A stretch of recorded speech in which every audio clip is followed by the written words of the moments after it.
Hello बच्चों, welcome to my YouTube channel Ashu NEET PYQ. फिर से आपका बहुत बहुत स्वागत है इस चैनल पर।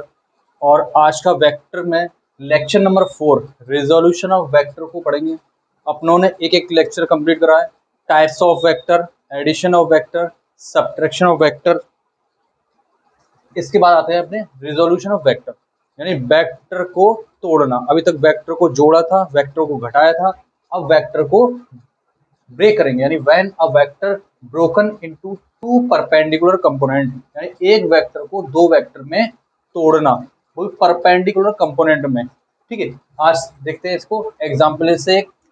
आपके सामने एक एग्जांपल लिया मैंने, और वेक्टर को ब्रोकन करने के लिए आप ना फोर्स वेक्टर से देखते हैं कैसे होगा। एक मैंने एग्जांपल लिया, आपका ये रहा एक्स एक्सिस, ये रहा वाई एक्सिस, और इस पॉइंट पे एक फोर्स एक्ट कर रहा है। ठीक है, यहाँ पे एक, और एक्स एक्सिस से एंगल कितना है, ये थीटा। ठीक है, तो एक इसका कंपोनेंट इस साइड में होगा, एक कंपोनेंट इसका इस साइड में होगा। आप क्या करो, इस ट्रायंगल को ओ नाम दो, इधर एक और एक इधर लाइन ड्रॉ करो, ओ ए बी सी। ठीक है, आपने ये ड्रा कर देना है डायग्राम को। उसके बाद आपको इस वेक्टर को ब्रेक करना है, एक इस कंपोनेंट में और एक इस कंपोनेंट में। अब इस ट्रायंगल में देखते हैं अपने, इन ट्रायंगल ओ ए बी, इस ट्रायंगल में अपने ओ ए बी ट्रायंगल में देखते हैं, एक बार कॉज लगाएंगे और एक बार साइन लगाएंगे। और ये बात हर किसी को पता होगी कि कॉस थीटा इक्वल टू क्या होता है और साइन थीटा इक्वल टू क्या होता है। Actually cos theta equal to जो होता है वो अपना होता है बेस अपॉन हाइपो, यानी कि बेस अपॉन हाइपो। तो बेस अपनी क्या है, ओ बी, हाइपो क्या है, ओ ए। यहाँ पे कॉस थीटा रहा, निकालना क्या है अपनों को, ओ बी, क्योंकि इसका एक कंपोनेंट एक्स एक्सिस पे है, एक कंपोनेंट वाई एक्सिस पे है। तो यानी ओ बी की जो वैल्यू आई वो I O A cos theta.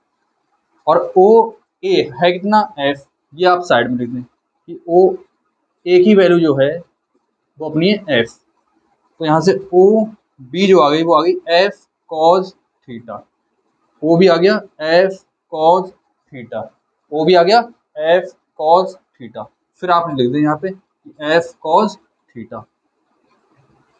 अब देखते हैं इसी ट्रायंगल में एक बार साइन लगाएं, तो साइन थीटा इक्वल टू जो होता है वो होता है अपना perpendicular upon hypo, perpendicular upon hypo. Perpendicular कितना है, ए बी, तो आप ए बी लिख दें। हाइपो कितना है, ओ से बी तक, तो आप ओ से बी तक लिख दें। तो यहाँ से ए बी की जो वैल्यू आई वो I O B sine theta. Actually में ओ बी जो है, ओ बी जो है ओ सी की बराबर है, तो जितना ए बी है उतना ही ओ सी है। तो यहाँ पे लिख दो आप ओ सी इक्वल टू ओ बी की वैल्यू, ए बी की वैल्यू ओ सी के बराबर है। यहाँ पर जो है आपका परपेंडिकुलर अपॉन हाइपो, हाइपो में आप ओ ए लिखें, तो यहाँ पे ओ ए आ गया। ओ ए हमारे पास एफ है, तो यहाँ से एफ साइन थीटा, तो ओ सी आ गया एफ साइन थीटा। यानी ओ सी की वैल्यू जो है वो आपकी, ये जो वैल्यू है वो आपकी है एफ साइन थीटा। ठीक है, अब इसको लिखते कैसे हैं सर, नाम क्या है इन कंपोनेंट के। ये आपका एक्स एक्सिस पे है, तो आपका जो एक्स एक्सिस पे कंपोनेंट है उसको बोलेंगे हम हॉरिजॉन्टल कंपोनेंट। जो आपका वाई एक्सिस पे है उसको बोलेंगे हम वर्टिकल कंपोनेंट। तो आपका ये फोर्स एक्स एक्सिस पे कौन सा है, एफ कॉस थीटा वाला। तो आप जो है फोर्स अलोंग एक्स एक्सिस जो होगा वो अपना एफ एक्स इक्वल टू आया है F cos theta. F cos theta कहाँ पे, एक्स एक्सिस पे, तो उस फोर्स का नाम दिया है एफ एक्स, जो कि ये हमारा क्या है, हॉरिजॉन्टल कंपोनेंट। ठीक है, वाई कंपोनेंट कौन सा है, एफ साइन थीटा, तो इसको हम लिखेंगे एफ वाई। ये आपका एफ साइन थीटा, इसका नाम वर्टिकल कंपोनेंट। ठीक है, तो एफ साइन थीटा और एफ कॉस थीटा।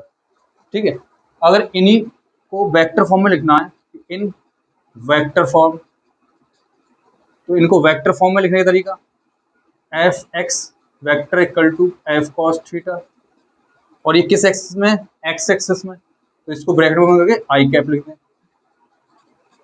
वर्टिकल वाला कहाँ है, वाई में, तो F y vector equal to F sine theta, और ये आपका वाई कैप पे यानी जे।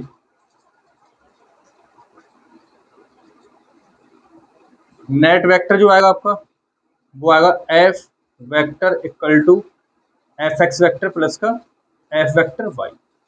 तो आपका एफ एक्स कितना है, F cos theta i cap, plus y component कितना है, F sine theta j cap. ठीक है, तो ये आपका आ गया रिजोल्यूशन ऑफ वेक्टर, यानी वेक्टर को रिजोल्व कर दिया, यानी इस वेक्टर को एक कंपोनेंट एक्स एक्सिस में है और एक वेक्टर वाई एक्सिस में है। याद करने का तरीका क्या होगा इसमें, याद करने का तरीका ये होगा कि नोट करके आप ये लिखेंगे, ये बात याद करने का तरीका होगा कि थीटा के साथ वाला कॉस थीटा और उसके परपेंडिकुलर वाला साइन थीटा, इसको आप समझें। अब आपके सामने एग्जाम्पल नंबर 1 लेके आया हूं, तो आप देखना वेक्टर को रिजॉल्व कैसे करते हैं। ठीक है, और आप इस लेक्चर में बिल्कुल भी वीडियो को स्किप नहीं करें, क्योंकि स्किप करेंगे वीडियो को तो आपको कुछ इंपॉर्टेंट पॉइंट जो होंगे वो मिस हो जाएंगे। ठीक है, कंप्लीट देखिए वीडियो को पूरा शुरू से लेके एंड तक। अब आप देखते हैं कि इस वेक्टर का एफ वेक्टर जो है, एफ वेक्टर के साथ अभी मैंने पीछे जो समझाया था वहां पे ये थीटा यहाँ पे था एक्स एक्सिस से, अब थीटा कहाँ है, वाई एक्सिस से। तो आपको याद रखना है थीटा किसके साथ है, वाई एक्सिस के, यानी ये वाला जो कंपोनेंट है थीटा के साथ वाला, मैंने आपको क्या लिखा था, थीटा के साथ वाला कॉज, यानी ये वाला जो कंपोनेंट आएगा इसका वो आएगा एफ कॉज थीटा, यानी थीटा के साथ वाला कॉज, और जस्ट इसके परपेंडिकुलर वाला साइन, यानी ये वाला जो वेक्टर आएगा आपको वो एफ साइन थीटा। ये एक्स एक्सिस में है तो आप इसे लिख दें एफ एक्स, ये वाई एक्सिस में है तो आप इसे लिख दें एफ वाई। ठीक है, तो अभी पिछले एग्जांपल में जो था वो आपका एक्स एक्सिस पे एफ कॉस थीटा था, वाई पे एफ साइन थीटा था, यानी थीटा को चेंज कर दिया तो उसके कंपोनेंट भी चेंज हो गए। आइए आप एग्जाम्पल नंबर 2 से देखें। मैंने आपके सामने एग्जाम्पल दिया एक, ये मान लो एंगल 60 डिग्री है, ये 4 न्यूटन का फोर्स है, आपको बताना है, आपको जो बताना है वो बताना है एफ एक्स कितना होगा और एफ वाई कितना होगा, यानी इस फोर्स का हॉरिजॉन्टल कंपोनेंट कितना होगा, इसी फोर्स का वर्टिकल कंपोनेंट कितना होगा। तो इसमें क्या करना है आपको, थीटा कहाँ है, एक्स के साथ, यानी ये वाला आपका हो गया F x equal to F cos 60 degree. ठीक है, थीटा के पास वाला कॉस, ये एफ, ये वाला एफ इधर रखते हैं, थीटा कॉस के साथ, इस एफ की वैल्यू कितनी है 4, तो 4 इधर रखें, कॉस 60 कितना होता है 1/2, 2 से कैंसिल आउट हो गया, 2 न्यूटन आ गया फोर्स। ठीक है, यानी एफ एक्स की वैल्यू जो आ गई वो आपकी आ गई 2 न्यूटन। ठीक है, अब इसी तरीके से आपका ये आ गया एफ एक्स, एफ वाई कहाँ से आएगा, ये आ गया कॉस थीटा, तो ये वाला हो गया साइन थीटा, यानी ये वाला जो कंपोनेंट हो गया वो आपका हो गया F y equal to F sine theta. F की वैल्यू कितनी है, एफ की वैल्यू 4 है, थीटा की वैल्यू कितनी है 60 है, तो एफ साइन 60 यानी 4 इंटू रूट 3/2, 2 से ये कैंसिल आउट हो गया, तो 2 रूट 3 न्यूटन, यानी ये आपका आ गया एफ वाई। ठीक है, तो इस तरीके से अपने एग्जाम्पल को सॉल्व करेंगे। ठीक है, अब एग्जाम्पल नंबर जो 3 आ रहा है उसमें बच्चा बड़ा कंफ्यूज हो जाता है। तो एग्जाम्पल नंबर 3 में ऐसा क्या है सर, तो एग्जाम्पल नंबर 3 जो है आपका वो मान लो एक एक्स एक्सिस है, एक वाई एक्सिस है, ये एंगल आपका 37 डिग्री है, और यहाँ पे जो है 5 न्यूटन का फोर्स है। ठीक है, 5 न्यूटन का फोर्स है, 37 डिग्री है। तो बच्चों को सिंपल एंगल तो पता होते हैं, 60 डिग्री कितना होता है, 30 डिग्री कितना होता है, या 90 डिग्री कितना होता है, यहाँ पे 37 डिग्री है। तो इसको याद करने का तरीका क्या होगा, इसको मैं साइड में आपको बता दूं। एक ट्राइंगल बनाना आप, इस ट्राइंगल में आप यहाँ पे लिखना 37 डिग्री, यहाँ पे लिखना 53 डिग्री, और ये आपका 90, ये आपका बेस होगा, ये आपका परपेंडिकुलर होगा, ये आपका हाइपो होगा। अब जो चीज चाहें वो चीज निकाल लें आप। जैसे एक बार मैं साइन 30 निकालना चाह रहा हूँ, तो साइन 37, साइन 37 क्या होता है, साइन 30 कहाँ है, ये इसके सामने वाला परपेंडिकुलर रहा ये, और परपेंडिकुलर पे होता है ये 3, बेस पे होता है 4, और हाइपो पे होता है 5, यानी कि 3 4 5, यानी क्लॉकवाइज चलना है आपको, 3 4 5 3 4 5, क्लॉकवाइज याद रखिए आप। ठीक है, साइन 37 क्या होगा, परपेंडिकुलर अपॉन हाइपो, यानी 3/4। ठीक है, इसी ट्रायंगल में आप एक बार कॉस लगाएं, कॉस 37, तो कॉस 37 कितना होगा, कॉस 37 होगा base upon hypo, base upon hypo, तो बेस कितना है 4, हाइपो कितना है 5, तो 4/5, तो साइन 37 की ऐसे निकाल ली और कॉस 37 की ऐसे। इधर 53 होता तो हम 53 को पढ़ते, तो 53 डिग्री लेते। ठीक है, अब इसमें ब्रेक करना है आपको, तो एक्स एक्सिस से कितना एंगल बना रहा है 37, यानी ये वाला जो अपना आ गया एफ एक्स इक्वल टू आ गया एफ कॉस 37 डिग्री। ठीक है, अब एफ की वैल्यू कितनी है 5 न्यूटन, तो आप इस एफ की वैल्यू 5 डाल दें। कॉस 30 कितना है, कॉस 30 4/5, यानी 4/5, 5 से 5 कैंसिल आउट, 4 न्यूटन आ गया अलोंग एक्स एक्सिस। ठीक है, अब देखते हैं वाई पे, एफ वाई, तो एफ वाई कितना होता है, ये वाला हो गया कॉस कंपोनेंट, तो ये वाला हो गया साइन कंपोनेंट एफ वाई वाला, तो एफ वाई वाला हो गया एफ साइन थीटा लिखने पर, एफ की वैल्यू कितनी है 5, साइन थीटा कितना है 37 डिग्री, तो 5 इंटू साइन 30 कितना है 3/4, यानी 3/4 वो 3/5, ये 3/5 आएगा परपेंडिकुलर अपॉन हाइपो, यानी 3/5, 5 से 5 कैंसिल आउट, यानी एफ वाई जो आ गया वो आपका आ गया 3 न्यूटन, यानी कि इस 5 न्यूटन को ब्रेक करने के बाद अलोंग एक्स एक्सिस जो है वो 4 न्यूटन है, अलोंग वाई एक्सिस जो है वो 3 न्यूटन है। ठीक है, इस टाइप से आपको ब्रेक करना है।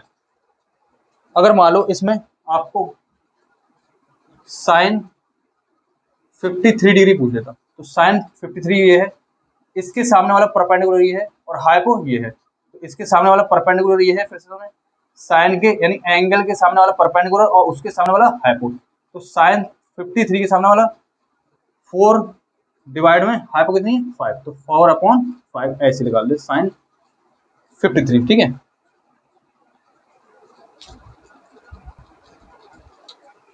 अब अनदर एग्जांपल देखते हैं, सम इंपॉर्टेंट एग्जांपल में पहला एग्जांपल जो अपना हुआ वो हुआ इंक्लाइंड प्लेन,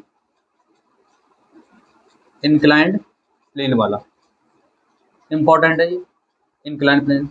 तो इंक्लाइंड प्लेन में सब क्या बताएंगे आप, इंक्लाइंड प्लेन का मतलब आप समझे कि जैसे ये रहा, इस बॉडी को मैंने इसे इंक्लाइंड कर दिया, तो जो इस पे मार्कर है ये अभी नहीं मूव कर रहा है, जब ये मूव करेगा, ये मार्कर मूव कर रहा है तो इस पर नीचे फोर्स लग रहा होगा, तो इस पर फोर्स जब लग रहा होगा, जैसे आप इस एग्जाम्पल समझें, अभी ये मूव नहीं कर रहा है, जब इसको मैं ऐसे करूंगा तो ये क्या करेगा मूव करेगा, तो कोई तो फोर्स होगा इसको नीचे ले जा रहा होगा, उस फोर्स के बारे में बात करना है कि कैसे होगा। ठीक है, तो आपने क्या करा, एक इंक्लाइन प्लेन बनाया, यहाँ पे एक बॉडी रख दें, इस बॉडी का जो मास होगा, बॉडी का मास क्या होगा mg नीचे की तरफ, और ये हॉरिजॉन्टल से जो एंगल बनाएगा इंक्लाइन वो है आपका एंगल थीटा। ठीक है, एक एक बात इसकी ध्यान से सुनना, बहुत ही इंपॉर्टेंट एग्जांपल है, आगे चैप्टर न्यूटन लॉ मोशन में डायरेक्ट इसको यूज करेंगे। ये एंगल थीटा है, ये एंगल 90 है, तो ये वाला एंगल कितना होगा, अगर ये 90 है ये थीटा है तो ये कितना होगा 90 माइनस थीटा। ठीक है, तो mg तो हमेशा वर्टिकल लगेगा, आप इस पॉइंट पे, ये पॉइंट आप ऐसे कर दीजिए, इस पॉइंट पे आप एक परपेंडिकुलर ड्रा करें। ठीक है, और एक mg का जो कंपोनेंट है, यानी अब ये वाला जो एंगल है वो है 90, तो ये वाला जो एंगल कितना होगा, पूरे 90 में से माइनस कर दें आप 90 माइनस थीटा, तो क्या बचेगा आपका थीटा, यानी ये वाला जो एंगल है ये एंगल जो आया वो आया थीटा। अब थीटा के पास वाला कॉस और उसके परपेंडिकुलर वाला साइन। ठीक है, अब बच्चे कंफ्यूज हो जाते हैं, इसके वाला वाला कॉस इसके परपेंडिकुलर नहीं लिखते। आप ये देखिए mg है किस साइड में, नीचे की तरफ, तो यानी इसका कंपोनेंट इधर mg cos थीटा, तो एक कंपोनेंट mg sin थीटा इधर, तो ये वाला जो कंपोनेंट हो गया वो हो गया mg cos थीटा, और जस्ट इसके परपेंडिकुलर वाला यानी ये आपका हो गया mg साइन थीटा। तो यानी इस ब्लॉक को जो चलाने वाला फोर्स जो होगा वो ये वाला होगा mg साइन थीटा, यानी कि ब्लॉक को चलाने वाला force mg sine theta block को चलाने वाला फोर्स होता है। ठीक है, इसको सिंपल वे में कैसे लिखेंगे? इन सिंपल वे आप क्या करेंगे, एक ब्लॉक होगा आपका, उसमें आप क्या करेंगे, यहाँ की तरफ mg दिखाएंगे, ये थीटा दिखाएंगे, यहाँ पे mg cos थीटा, यहाँ पे mg cos थीटा, यहाँ पे mg sin थीटा, और इस साइड में mg sin थीटा। ठीक है, इतना काम करना है आपको, बार बार इसको नहीं करना है। ठीक है, ये आपको मैंने समझा दिया कि mg के साथ वाला cos और इसके परपेंडिकुलर वाला sin। ठीक है, तो mg के साथ वाला cos और जस्ट इसके परपेंडिकुलर वाला sin, और ब्लॉक को चलाने वाला फोर्स mg sin थीटा। ठीक है, अब देखते हैं नेक्स्ट एग्जांपल। अब इस एग्जांपल में देखिए आप वेक्टर को कैसे रिजॉल्व करेंगे। आप इसमें देखिए आपका पॉइंट ऑफ एप्लीकेशन कहाँ है, यहाँ पे ब्लॉक कहाँ पे, इस पॉइंट पे, पी पॉइंट पे ब्लॉक है। ठीक है, इस पी पॉइंट पे जो ब्लॉक है वो आप इसको एक लाइन ड्रा करें, एक लाइन इधर ड्रा करें। ठीक है, अगर ये एंगल थीटा है तो ये एंगल भी एंगल थीटा होगा। आप ये देख लीजिए जेड बन जाए। ठीक है, एक बार फिर देख लीजिए जेड बन जाए। ठीक है, तो अगर इसमें टेंशन टी है, स्ट्रिंग में टेंशन टी होती है। ठीक है, यानी पॉइंट ऑफ एप्लीकेशन से दूर भागी है टेंशन, तो टेंशन टी है, टी के साथ वाला कॉज और इसके परपेंडिकुलर वाला साइन, यानी ये वाला जो आपका हो गया वो हो गया टी कॉज थीटा, और जस्ट इसके परपेंडिकुलर वाला, अब बचेगा परपेंडिकुलर तुम्हारा सब ये भी है। और अब वेक्टर देखिए किस डायरेक्शन में, वेक्टर आपका लेफ्ट साइड राइट साइड में, तो आपका राइट वाला कंपोनेंट यानी इसका कंपोनेंट ये वाला साइन आएगा, यानी ये वाला जो कंपोनेंट है वो आपका हो गया टी साइन थीटा। ठीक है, इस टाइप से आपको रिजॉल्व करना है। एक बार यहाँ पे आइए प्रोजेक्टाइल मोशन में, ये आपको बहुत ही इंपॉर्टेंट पॉइंट है नीट एस्पिरेंट के लिए। यहाँ पे क्या करना है आपका, वेलोसिटी वेक्टर ये है, थीटा ये है, तो आपका एक्स एक्सिस से यानी ये वाला जो कंपोनेंट होगा वो आपका u cos थीटा आ जाएगा। ठीक है, एफ होता तो एफ cos थीटा, वी होता तो v sine v cos theta, तो यहाँ ये आया आपका एक्स एक्सिस पे, तो आप इसको लिखोगे u x। ठीक है, इसके जस्ट परपेंडिकुलर वाला साइन कंपोनेंट, यानी कि ये आपका हो गया u साइन थीटा। ठीक है, ये आया y एक्सिस में आपका, तो y एक्सिस में आया था यानी कि u y। ठीक है, इस टाइप को आपको रिजॉल्व करना है। एक और एग्जांपल देखते हैं, एग्जांपल 5। अगर मैंने कहा एक ब्लॉक है, इस ब्लॉक को मैंने ऐसे फोर्स लगाया F, ये एंगल और थीटा रहा, तो इसका हॉरिजॉन्टल कंपोनेंट क्या हो जाएगा, F cos थीटा, थीटा के पास वाला cos, और थीटा के पास वाला cos होगी तो इसके जस्ट परपेंडिकुलर वाला ये आपका हो गया F sin थीटा। तो इस टाइप से वेक्टर को रिजॉल्व करेंगे। ठीक है, और एग्जांपल देखते हैं। मान लो आपके पास कोई ये वाला E1 वेक्टर रहा, एक वेक्टर आपके साथ E2 ये रहा, ये एंगल अगर थीटा है और ये एंगल भी अगर थीटा है, तो इसको कैसे रिजॉल्व करेंगे।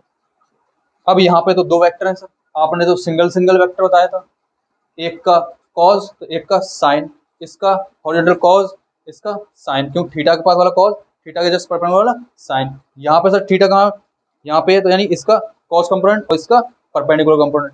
इसमें कैसे देखें सर, कुछ नहीं करना है आपको, इस पॉइंट पे जो है परपेंडिकुलर ड्रा करें। आप देखिए एक परपेंडिकुलर लाइन ड्रा होगी, जब परपेंडिकुलर लाइन ड्रा होगी तो आप देखो क्या करना है आपको, ये है E1, तो E1 के पास वाला ये वाला वेक्टर आएगा कॉस, या ये वाला वेक्टर कॉस आएगा। कैसे, यानी ये आएगा आपके पास थीटा के पास वाला, तो ये वाला हो गया आपका E1 cos थीटा। अब ये वेक्टर है नीचे, तो ये है E1 cos थीटा, तो नीचे वाला क्या आएगा E1 sin थीटा। तो आपने E1 के वेक्टर को रिजॉल्व कर दिया। अब आपके पास आया ऊपर E2।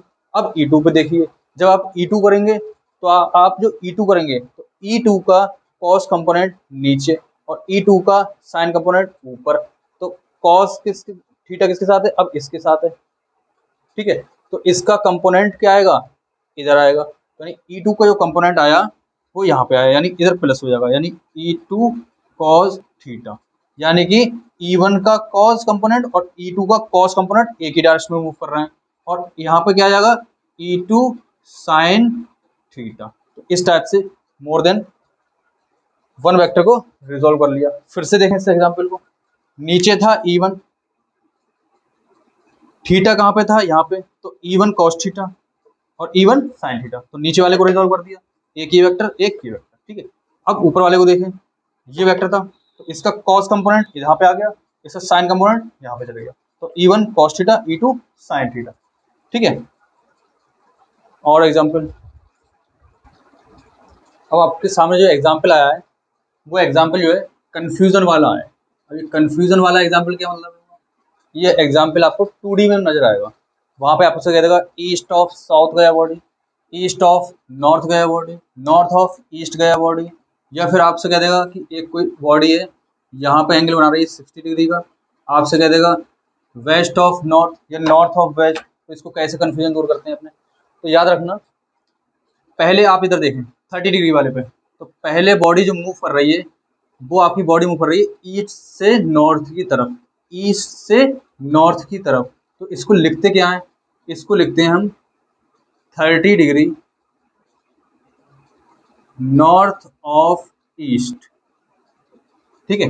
इसको लिखते हैं 30 डिग्री नॉर्थ ऑफ ईस्ट। इसका मतलब कैसे लिखेंगे, आपको कहाँ से चला, ईस्ट से, कहाँ पे जाना चाह रहा है, नॉर्थ की तरफ।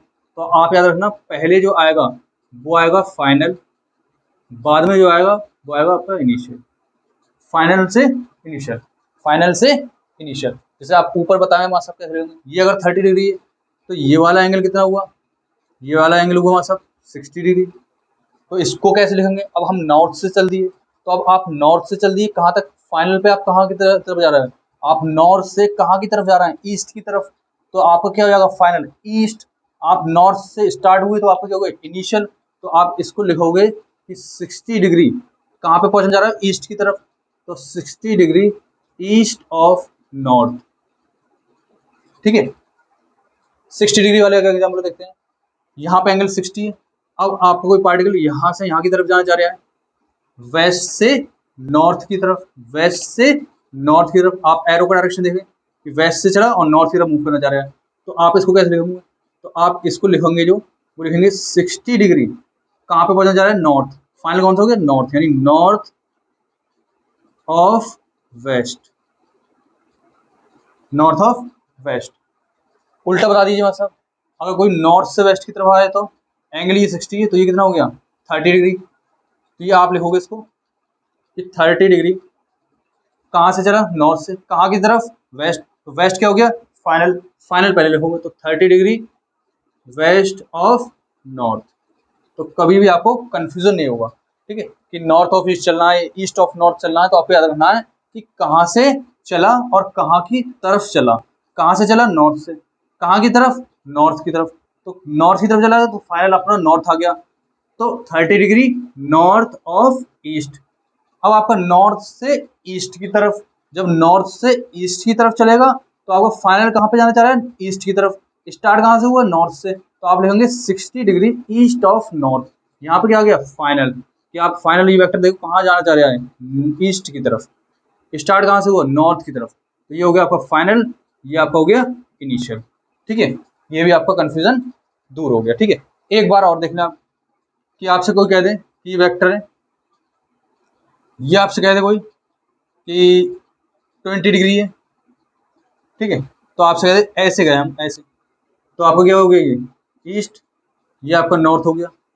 तो आपसे कहते हैं 20 डिग्री हम नॉर्थ से चले ईस्ट की तरफ, नॉर्थ से चले ईस्ट की तरफ। तो आपको इसका लिखने का तरीका क्या होगा कि 20 डिग्री कहाँ पे पहुंचना जा रहा है, ईस्ट पे, यानी ईस्ट, ईस्ट ऑफ नॉर्थ, ठीक है, ईस्ट ऑफ नॉर्थ। तो आप 20 डिग्री ईस्ट ऑफ नॉर्थ, बचा हुआ ये कितना हो गया 70 डिग्री। अब आप कहाँ से जाना चाह रहे हो, ईस्ट से नॉर्थ की तरफ, ईस्ट से नॉर्थ की तरफ। तो आप फाइनली कहाँ पहुंचने जा रहे हैं, नॉर्थ की तरफ। जहां पे आपका एरो होगा वो आपका फाइनल होगा। तो एरो किस डायरेक्शन में है, नॉर्थ की तरफ। तो आप इसको लिख दो कि 70 डिग्री नॉर्थ ऑफ ईस्ट, ठीक है। एरो आपका बताएगा फाइनल डायरेक्शन। आप कोई भी एग्जांपल में चेक कर लें, आपका एरो जो बताएगा वो बताएगा फाइनल आप कहाँ पहुंचे। जैसे ये वाला एरो कहाँ है, नॉर्थ की तरफ, आपका वो नॉर्थ पहले एरो देख लिया, आप कहाँ पे है, इसका एरो कहाँ पे है, नीचे की तरफ, यानी नीचे की तरफ बोल दो वेस्ट की तरफ, तो आपका एरो कहाँ है, वेस्ट की तरफ, तो वेस्ट से स्टार्ट हुआ, जिसकी तरफ एरो वहां से आपका स्टार्ट होगा लिखना, ठीक है। तो आज का लेक्चर अपना इतना ही रहा, लेक्चर नंबर 4 कंप्लीट हुआ।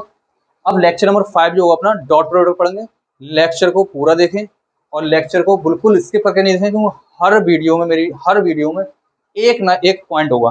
जैसे कहते नहीं है कि बूंद बूंद से सागर भरता है, ऐसी नीट की फिजिक्स आपसे कहेगी हल्के हल्के एक एक पॉइंट से आपके 45 क्वेश्चन होते हैं नीट में। अब 45 क्वेश्चन का जो गोल होता है, बच्चे क्या करते हैं डीपली पढ़ ले जाते हैं, जबकि डीपली पेपर आता ही नहीं है नीट का।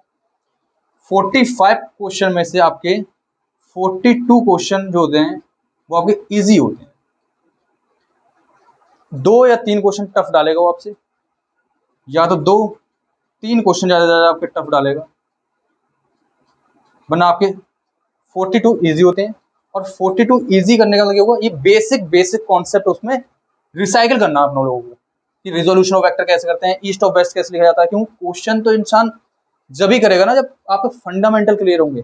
आप शीट लगाने बैठेंगे तो शीट लगाने बैठने का मतलब ये थोड़ी नहीं आपको एक एक चीज आती होगी। पहले आप कॉन्सेप्ट तैयार करिए, कॉन्सेप्ट करने के बाद पूरा वेक्टर पढ़िए, हर लेक्चर को पढ़िए, वेक्टर के हर लेक्चर में एक एक पॉइंट आप पढ़िए, वीडियो को बिल्कुल स्किप मत करिए। और आपको अगर वीडियो अच्छी लगी हो तो इसको आप जरूर नीचे सब्सक्रिप्शन करिए और बेल आइकॉन घंटे बजाइए, ठीक है। Thank you for watching this video. Next topic अपना होगा lecture 5 dot product of vector, ठीक है।